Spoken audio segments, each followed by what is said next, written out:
शालिग्राम भगवान होते हैं ना, उनको अपने मुख में रखते और जब भगवान का भजन करना होता तो मुख से निकाल कर शालिग्राम को जेब में रख लेते। फिर जब पाठ पूरा हो जाता, जब पूरा हो जाता तो फिर शालिग्राम को जेब से निकालकर मुख में रख लेते। एक दूसरे महात्मा ने देखा और गुस्सा करके कहा, ये तुम क्या करते हो, भगवान को जूठा कर देते हो,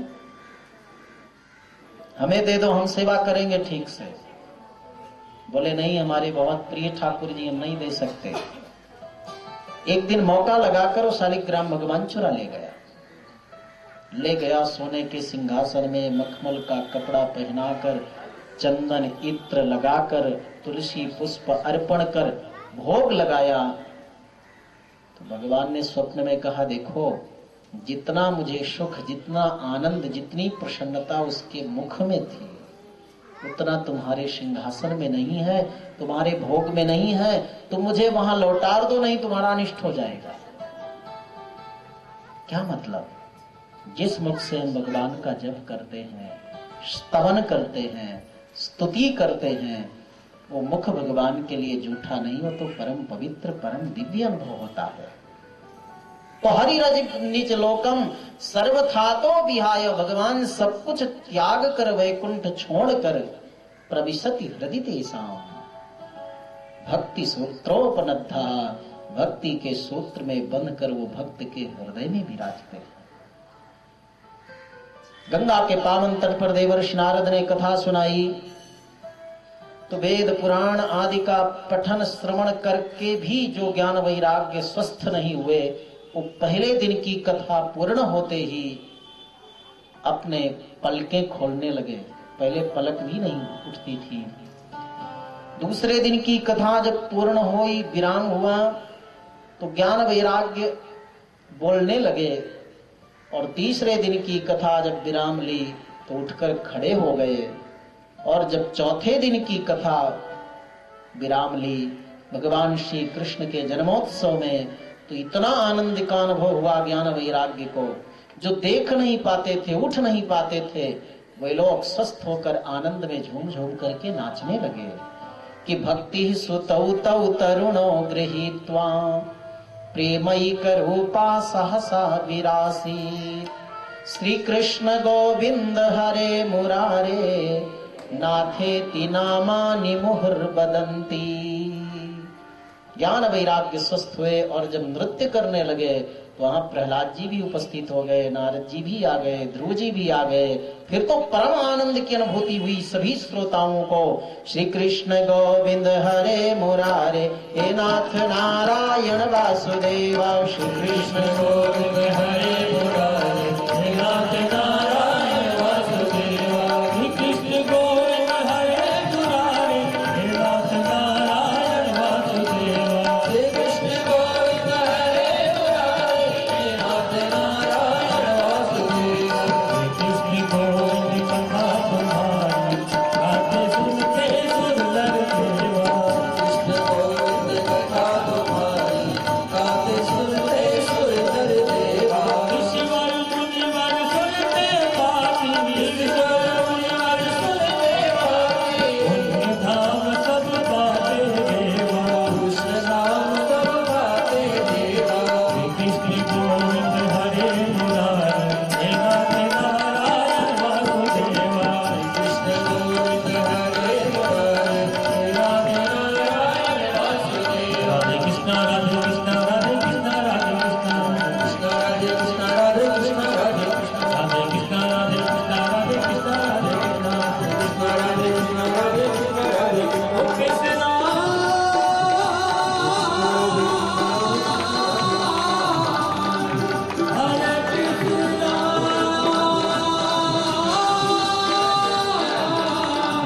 हरे कृष्ण, हरे कृष्ण, हरे कृष्ण।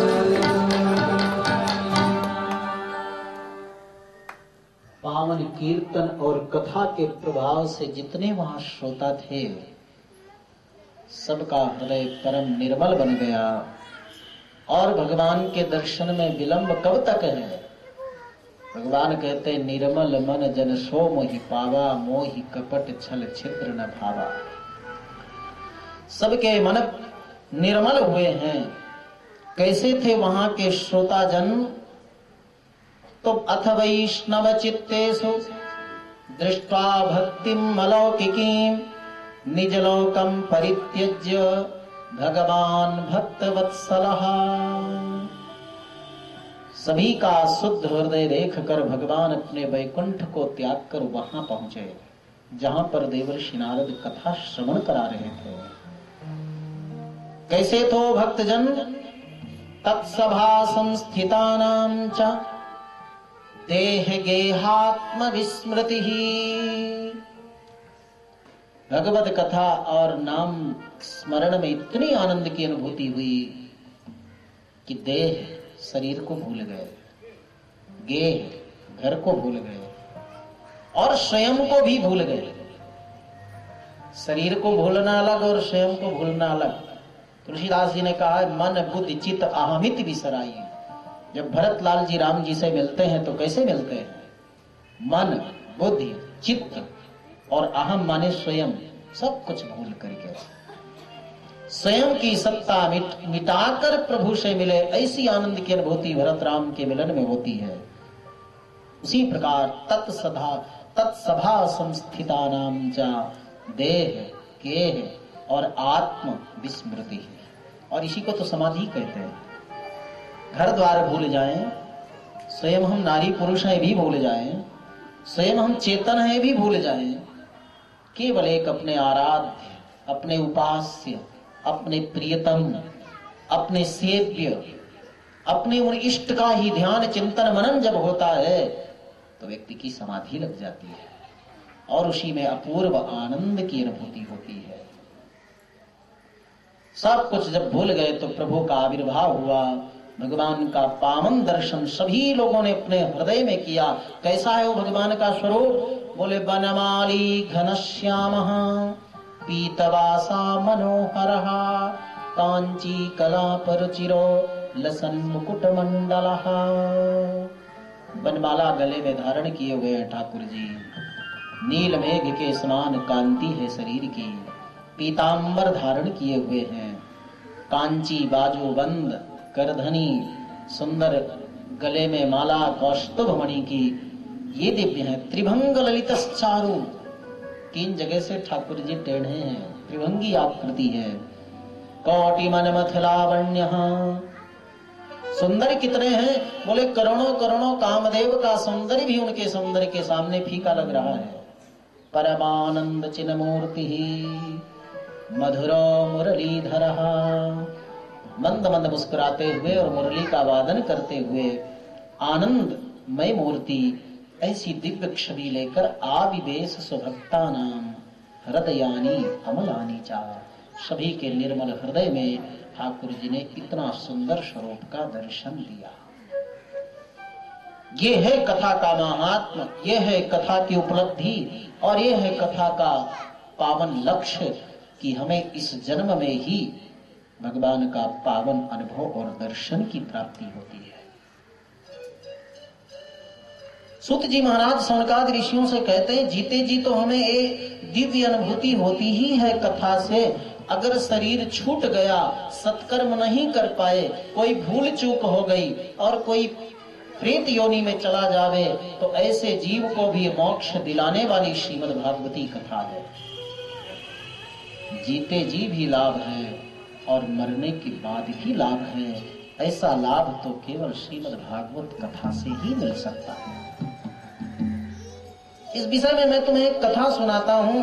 तुंगभद्रा नदी के तट पर एक गांव था जहां सभी लोग अपने धर्म कर्म का पालन करते हुए सुख पूर्वक रहते थे।